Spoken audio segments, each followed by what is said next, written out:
And me at age 8 in the West Bank, I asked my father why the olive tree was crying. He said it remembers the family that once lived here. I wish that children didn't die. I wish they would temporarily be elevated to the skies until the war ends. Then they would return home safe, and when their parents asked them, "Where were you?" they would say, "We were playing in the clouds." Today we've had a rally in the centre of Newcastle.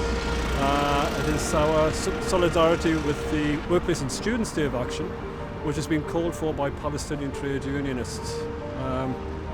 It's been called, obviously today is Nakba Day.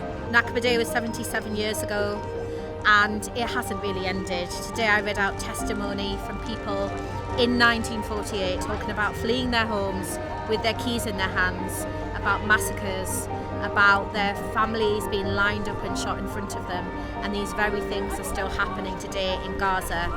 Today is a day of mourning, but it's also a day of action because we need to be doing so much more.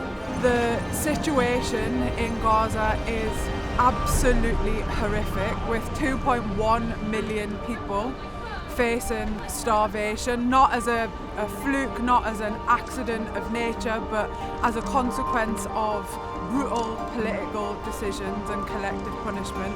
And so on the anniversary of the Nakba, the catastrophe, it was right that people come together and consolidate all of their different ideas for what we do next, how people are organising, and it was very, very important to hear from all different sections of the movement.